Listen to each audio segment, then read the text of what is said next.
अस्सलाम वालेकुम रहमतुल्लाहि व बरकातुहू। डियर स्टूडेंट्स, कल तक आपने देखा कि सेल किसने डिस्कवर की है और सेल में कौन से पार्ट्स होते हैं, सेल की फंक्शन क्या है, सेल की शेप क्या है। और आज जो देखना है सेल की स्ट्रक्चर हमने देखनी है। सेल की स्ट्रक्चर देखने से पहले हम देखेंगे कि प्रोटोप्लाज्म क्या होता है। Protoplasm it is the living part of the cell, it is a living material, it includes cytoplasm, जो सेल का साइटोप्लाज्म होता है और न्यूक्लियस होता है। और जो न्यूक्लियस है इसको डिस्कवर किया है रॉबर्ट ब्राउन ने, साइटोप्लाज्म को डिस्कवर किया है परकंजी ने।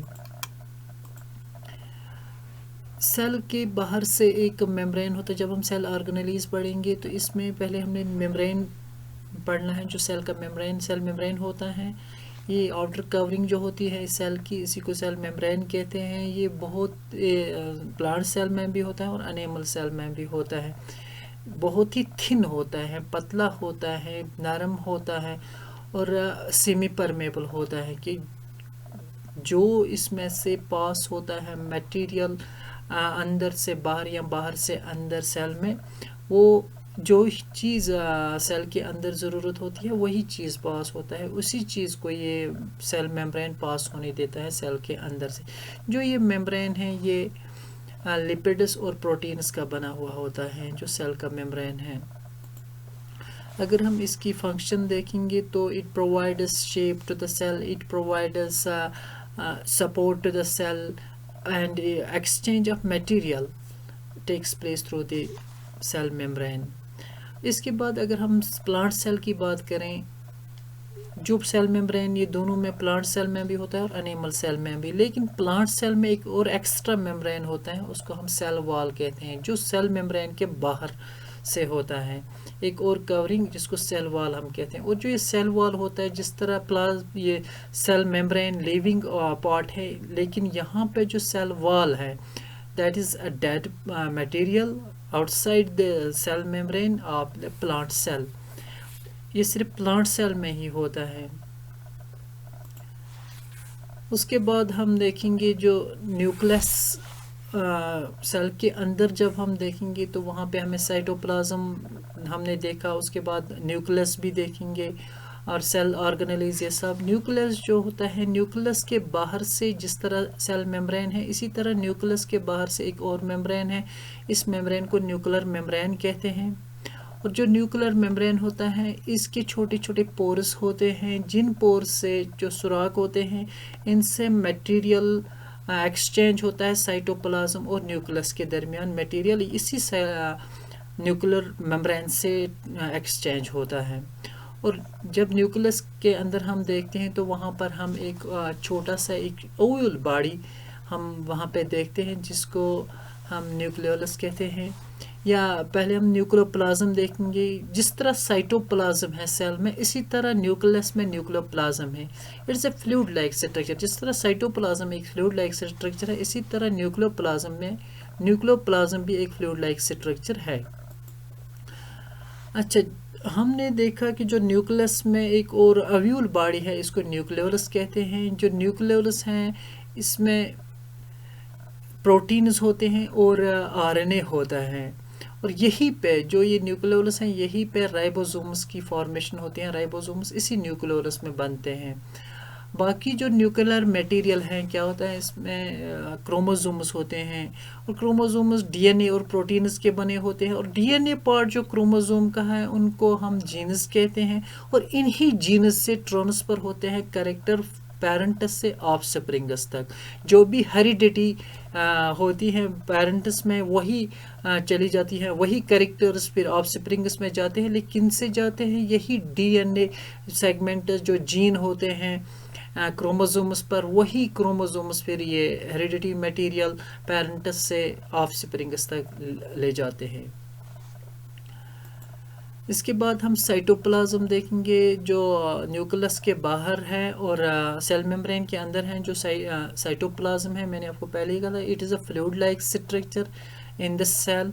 और इसी साइटोप्लाज्म में सेल ऑर्गेनेलीज हैं, जैसे ये माइटोकॉन्ड्रिया हैं, राइबोसोम हैं, गोल्गी एपैरेटस हैं, लाइसोसोम्स हैं, वैक्यूल्स हैं, एंडोप्लाज्मिक रेटिकुलम है। ये सारे जो सेल ऑर्गेनेलीज हैं ये इसी साइटोप्लाज्म में हैं।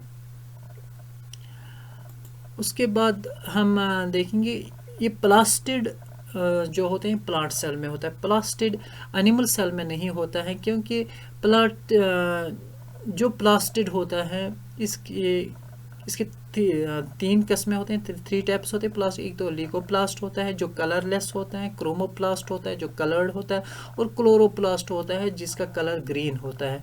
क्लोरोप्लास्ट का क्या काम है? जो फोटोसिंथेसिस होती है प्लांट्स में, लीफ में जो फोटोसिंथेसिस होती है जिसमें फूड मैन्युफैक्चर होता है प्लांट के लिए, वो इसी क्लोरोप्लास्ट से होता है, क्योंकि क्लोरोप्लास्ट में क्लोरोफिल होता है जो एक ग्रीन पिगमेंट है, वो ट्रैप करती है सनलाइट, फिर फूड बनता है लीफ में। अच्छा, अगर हम देखेंगे क्लोरोप्लास्ट, आपको पता है कि ये फोटोसिंथेसिस में काम करता है, और ल्यूकोप्लास्ट का क्या काम है? It stores food, fats etcetera. और क्रोमोप्लास्ट क्या काम है? ये जो कलर आप देख रहे हैं फ्लावर्स में, बहुत सारे किस्म के बहुत डिफरेंट कलर्स आप फ्लावर्स देखते हैं आप, ये कलर किस वजह से? जबकि आप देख रहे हैं कि सेल है और एक ही किस्म के फ्लावर होने चाहिए, एक ही कलर के फ्लावर होने चाहिए, लेकिन different types of different colours of flower आप देखते हैं, ये इसी क्रोमोप्लास्ट की वजह से होता है। जो प्लास्टिड्स हैं प्लांट सेल में, it is only found in plant cell, और तभी आप देखते हैं फोटोसिंथेसिस होती हैं, और कलर जो देखते हैं फ्लावर्स में different colours, it is only due to this plastids, due to the chromoplast.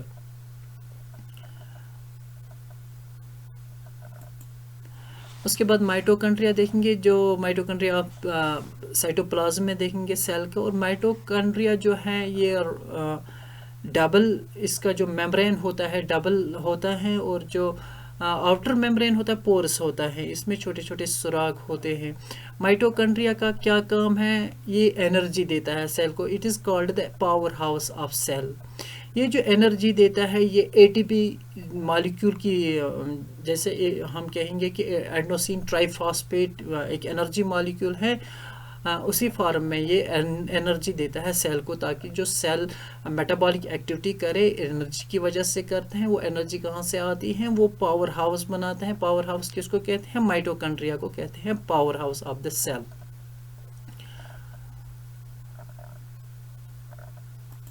इसके बाद हम वैक्यूल्स देखेंगे।